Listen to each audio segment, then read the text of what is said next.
I'm at the docks and our new vehicle has just arrived. This is our Churchill tank. It's come all the way from America and it's about to become one of the newest vehicles in our museum. It's a very unique tank with some great history, which we will get into as we start to do the restoration.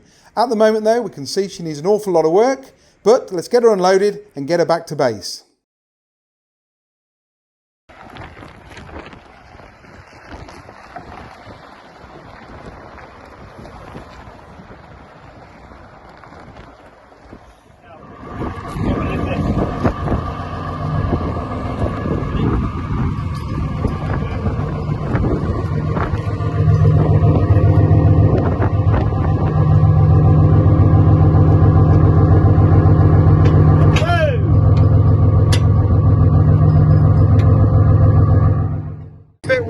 That when this moves, it'll just snag underneath here and then we'll have a problem.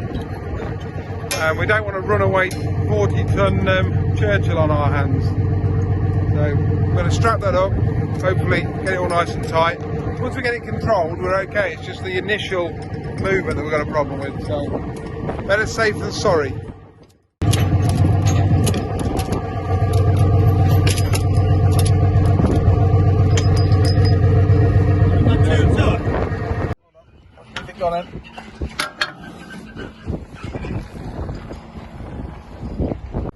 Bloody hell, we've certainly got a work cut out for us.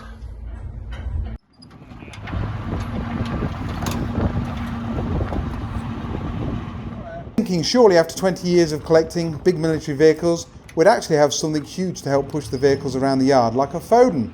It's definitely something we are looking into, but most restorations we do usually come in smaller pieces. So we actually normally have something that will move them. Now that this year we bought some bigger vehicles like the M60 and the Churchill, a bigger truck is something we're definitely going to be looking into. But for the time being, we're using one of our 434s. It's got enough power to get the Churchill off the lorry, but it's definitely going to struggle to make it turn.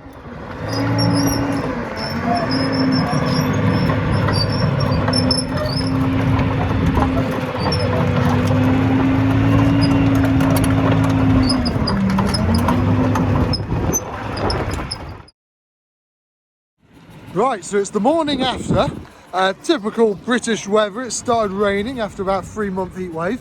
But what the plan is now, we're going to take the Churchill and chuck it into the courtyard just over there for the time being. Now it's not going to be staying out here, it's just for the time being, probably for about a week or so, until we've managed to clear space inside one of the sheds. Going forwards and backwards with this isn't too difficult. It's when it comes to turning. You can imagine the amount of weight and the amount of friction from those tracks. It's definitely a bit of a challenge.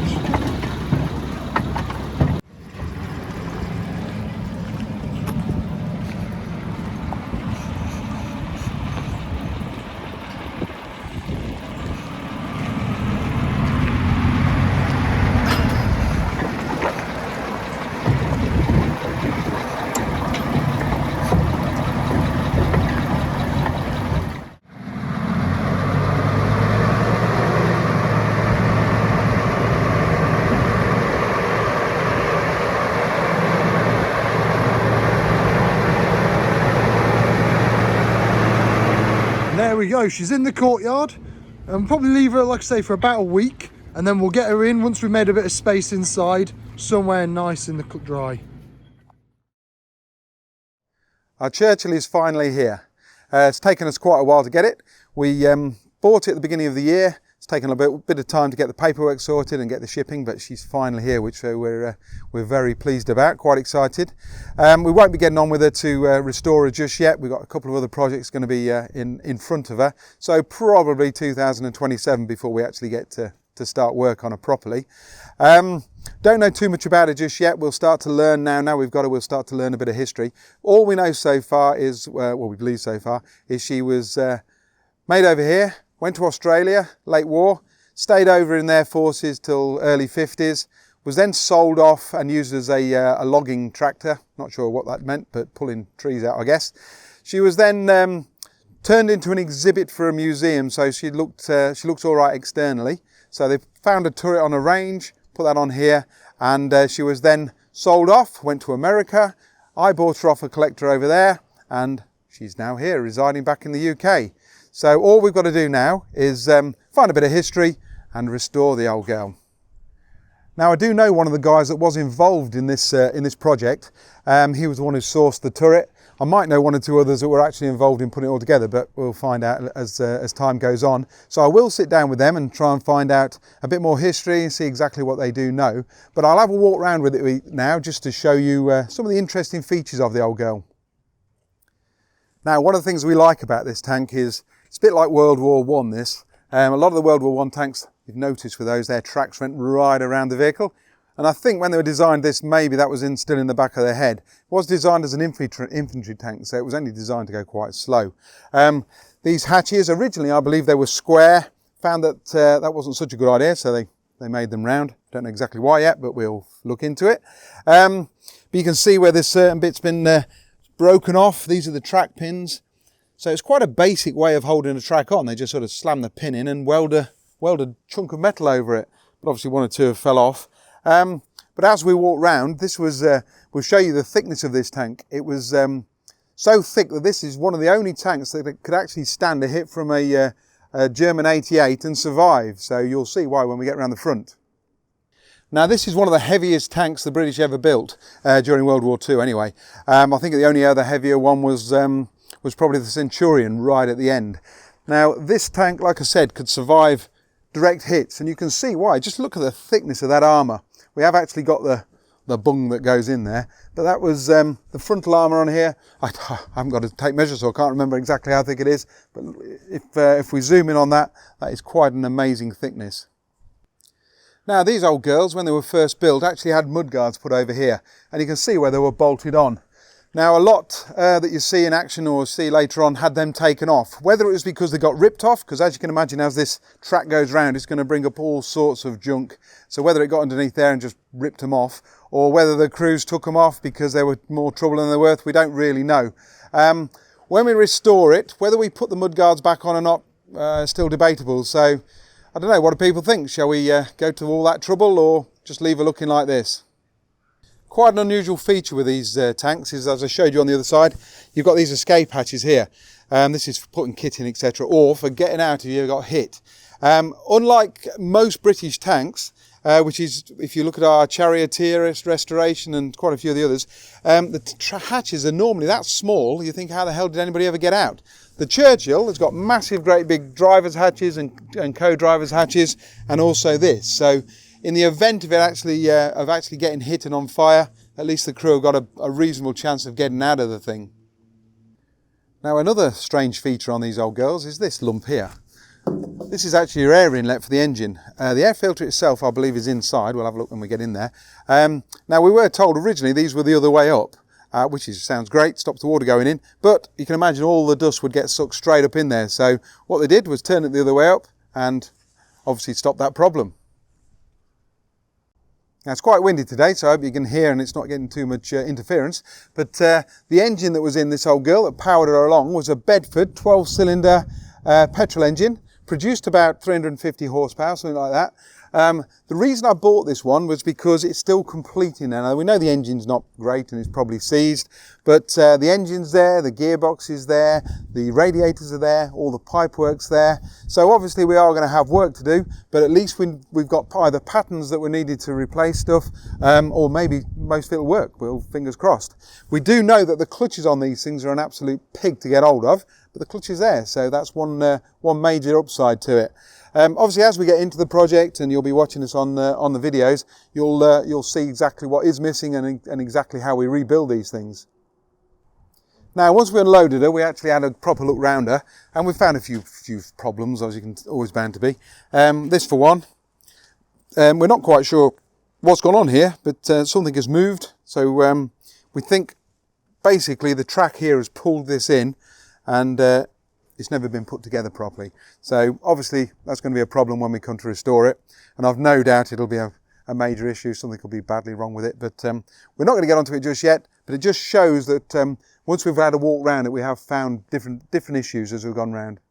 As I said, the turret came off a range and you can actually see some damage on it. There's a few marks and dinks, but it was a lot worse. I believe when it was first recovered, all on the front here was looking like it's been repaired, so it must have been hit from the front quite a bit.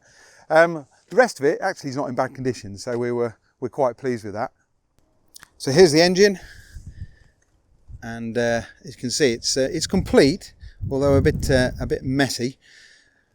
Fingers crossed it's nothing too serious in it. Somebody said it had, they believe it had water in it, and that's why it's seized, but we haven't got that far yet, so we're not quite sure. But we'll get there. Even things like the hatches move, which is brilliant. So now let's get inside and then we can have a quick look in there.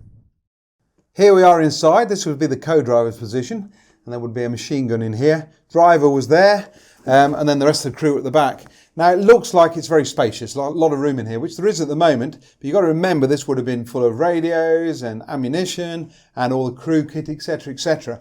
Here's those, I've got to move, here's those hatches we're on about. So this is the inside of those hatches, and look how much extra room you would have here. And that goes all the way back. I believe probably the fuel tanks are on the side there. But if you look into the driver's position, here's the steering. That all moves. Now apparently it's quite a complicated system. It's air and hydraulic, so we've got to get our heads around that. We do know a few people who have done this before though, so we will be picking their brains. But it's reasonably complete. I'm not exactly sure yet what should be here, but we'll figure it out. We have got the armoured hatch for this hole here. No, we can't wait to get stuck into it, to be fair. Now we're getting inside and we're like, well, we're getting the bug. But unfortunately, she has got to wait till we finish the jumbo.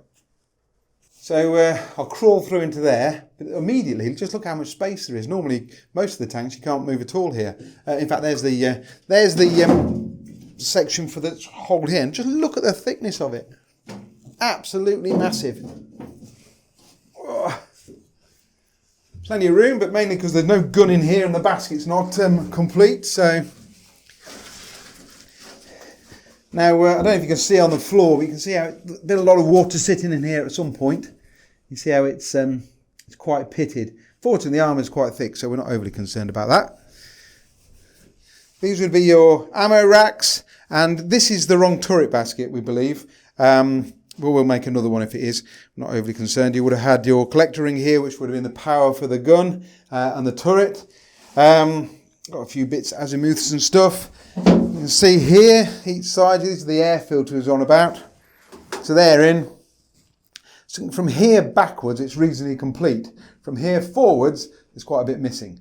But we will source all the bits. Now, if you come up into the turret, now when you get in here, you can actually see where there's a few marks. This is where it's been repaired. These are obviously the hits that's come through. Now, the first thing you notice is there's no gun, because that would be sticking out here somewhere. The good thing is, though, the mantlet's on, so we'll be able to, we can get a gun and we can get the mounting for it. So that's not a major problem, not really concerned about that. Traverse and elevation gear, not sure, could be a bit more of a problem. We've got around here, you can see the turret has had a bit of a hard life. But most of these pieces, they're only boxes, and they're pretty standard issues, so we can cut them off, get them repaired, and either get some off the shelf or get new ones made. But basically she's here, so we're quite pleased with that. Being one of the most famous tanks from World War II, you'll probably already know a bit about the Churchill. But for those who don't, they were originally made between 1941 and 1945, with over 5,600 being made. It was one of the heaviest Allied tanks during World War II, weighing in at a staggering 40 tons. Inside you would have had 5 guys: a commander, a gunner, a loader radio operator, a driver and a co-driver, who was also the hull gunner. Powered by a Bedford 12-cylinder petrol engine, it had a top speed of 16 miles per hour. During the many different variants of the Churchill, they had quite a few different cannons on top. They varied from 2-pounder to the 95mm gun. Britain would use the Churchill up till 1952, and during this time it saw a lot of use. During World War II it was used in North Africa, Italy and Europe. 250 even saw use on the Eastern Front after being sent to the aid of the Soviet Union. After the war, 20 was sent to Korea and used between 1950 and 1951, after which all Churchills were retired from the British Army in 1952.